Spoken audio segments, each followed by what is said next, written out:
nongeye kubaha ikaze mwese abakunda gukurikira ibiganiro byacu binyura kuri iyi chaîne ya EMTV.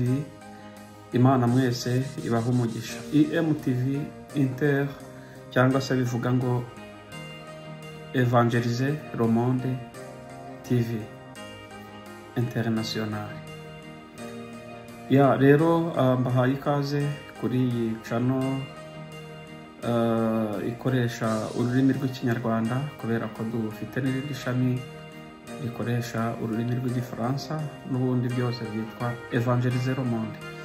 Rero njyewe muri kumwe muri iki gitondo ni Felix Harerimana. Ndabakunda cyane kandi ndabashimira by'umwihariko mwese abamaze gukora subscribe cyangwa kwiyandikisha kuri iyi channel kugira ngo uko dushyizeho nyine video ibiganiro byacu mukomeze mubikurikire. Turabashimira rero ubu aho dufite nyine abadukurikira nk'uko mubibona barenga 15,000 bamaze kwiyandikisha cyangwa se kwiyabonesha kuri iyi channel. Rero Imana ibaha umugisha. Nagushishikariza nawe unkurikiye utarakora subscribe wayikora kugira ngo ujye ubana natwe buri video dushyizeho, ujye ubasha kubona notification cyangwa se notification uri mu bambere. Kandi nagushishikariza kugira ngo udufashe gupartager video zacu kugira ngo nyine ugeze ubutumwa bwiza hafi na kure nk'uko izina ryacu riri nyine ko ari Evangeliser le Monde. Rero misiyo Yesu yaduhaye cyangwa se icyo Yesu yadusigiye ni kimwe. Yaravuze ngo nimugende mu mahanga yose mubwiriza abantu ubutumwa bwiza. Muhereye yabwiye abigishwa ngo bazahere Yerusalemu, Yudaya ni Samariya, ariko ntibizagarukiraho gusa ahubwo bazagende kugera ku mpera y'isi. Muri kino gihe hari igihe utajya ku mpera y'isi wenda uteze indege cyangwa se ugiye n'imodoka n'ibindi cyangwa se n'ikindi cyagutwara kugira ngo ugeze ubutumwa bwiza ku mpera y'isi. Ahubwo Yesu ibi byose yarabirebaga ko hari n'igihe kizaza abantu bakaba bakoresha tekinoloji, bagakoresha internet, bagakoresha moye zose zatuma ubutumwa bwiza bubasha kugera ku isi, kubera ko kiri na kimwe mu bimenyetso by'uko yenda kugaruka. Yavuze ko ubutumwa bwiza buzaba bwarakwiriye ahantu hose. Rero nawe ushobora kutazagera ku mpera y'isi, ariko iyo ufashe iyi video ukayohereza mugenzi wawe mutari kumwe uba wohereje ubutumwa, kuko iyi channel nta kindi igamije ni evangelisation. Nk'uko nyine iryo zina ryacu riri ko ari Evangeliser le Monde, nta kindi igamije. Ni channel ishobora kukugezaho ibiganiro bikuruhura umutima, biguhumuriza. Niba unaniwe mu buryo bw'umwuka utangiye gucika intege, uzahahurira n'abigisha benshi b'ijambo ry'Imana. Ni channel uzumvaho ubuhamya bukomeye bw'abantu Imana yagiriye neza. Hari umuririmbyi yavuze ngo nubwo utazi gushyomoka kandi ukaba utari n'umuhanga, ngo ariko hamya gusa ko wamenye ko Yesu agira ate, ko Yesu ababarira. Nawe rero ushobora kuba nta byinshi ufite, ariko byibuze hari icyo uzi kuri Yesu, icyo wagihamya, wagihamiririza abandi. Uramutse uhari rero ukaba wumva hari ijambo cyangwa se hari amashimwe, hari ubuhamya, témoignage, hari ibintu Imana yagukoreye ushaka kugeza kuri bene so binyuze kuri uyu murongo wa EMTV, wakwandika kuri iyo nimero uruzi aho munsi, maze tukabasha kugukonekita aho waba uri hose. Aho waba uri hose ku isi twabasha kugukonekita mu buryo butuma ubasha kugeza ubwo buhamya cyangwa ubutumwa bwawe waba ufite ku bakunze bakurikira ibiganiro byacu bya EMTV. Bashishikarizaga rero kugira ngo mujye mukurikira buri gitondo ikiganiro impamba y'umunsi. Umuntu wese akeneye impamba iyo ari mu rugendo. Ariko ikibazo cya mbere nakubaza, ese urabizi neza ko uri mu rugendo? Umubona turi kugenda, turi mu rugendo, kandi iyo umwe ageze kuri destination ye avamo abandi bagakomeza. Rero turi mu rugendo. Mu rugendo rero dukeneye impamba yo kudufasha. Niyo mpamvu twatekereje ngo nka Evangeliser le Monde ni iki twakora kugira ngo byibuze umuntu wacu w'imbere buri munsi ajya abona ikibasha kumutunga kugira ngo abone uko akomeza urugendo. Uyu munsi rero turi ku impamba yacu y'urugendo rw'uyu munsi turifashisha ijambo riri muri Zaburi ibice 90 umurongo wa 12.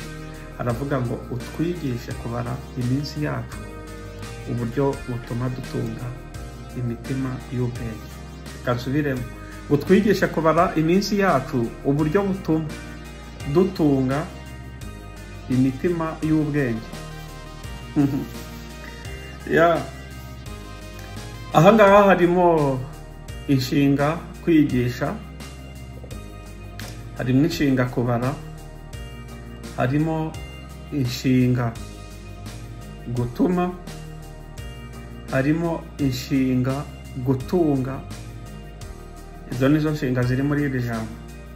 Harimo kwigisha, hari ukubara, hari ugutuma cyangwa se kuba, hari no gutunga. Aya magambo rero wakwibaza ngo ese bishatse kuvuga bihuriye he?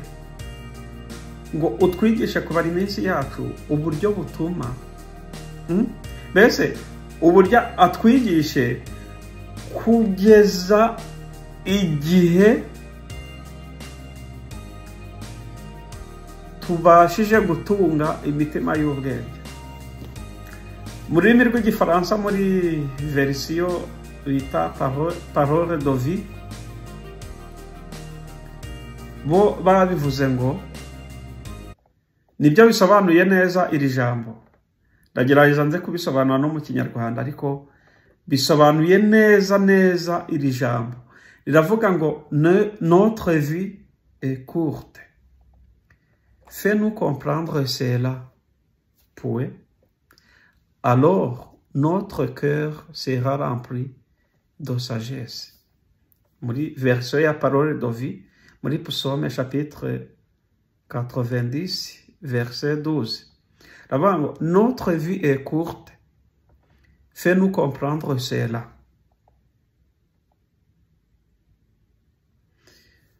Alors notre cœur sera rempli de sagesse.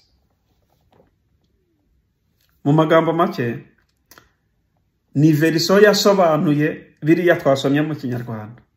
Uko hariya baravuze ngo utwigishe kubara iminsi yacu, aha ngaha baza kubisobanura. Donc Bibiliya aha ngaha muri verisiyo y'igifaransa dusomye haravuga ngo ubuzima bwacu ni bugufiya, notre vie est courte. Noneho ngo fais-nous comprendre cela, ngo dufashe kubyumva. Ngo iminsi yacu cyangwa se ubuzima bwacu ni bugufiya. Noneho ahita asenga ngo dufashe kubyumva, ngo kugira ngo imitima yacu yuzure ubwenge. Alors que notre cœur sera rempli de sagesse. Iminsi yacu, ubuzima bwacu ni bugufiya. Ngo dufashe kubyumva, Mana, dufashe kubyumva, dufashe kumva ko iminsi yacu ari migufiya.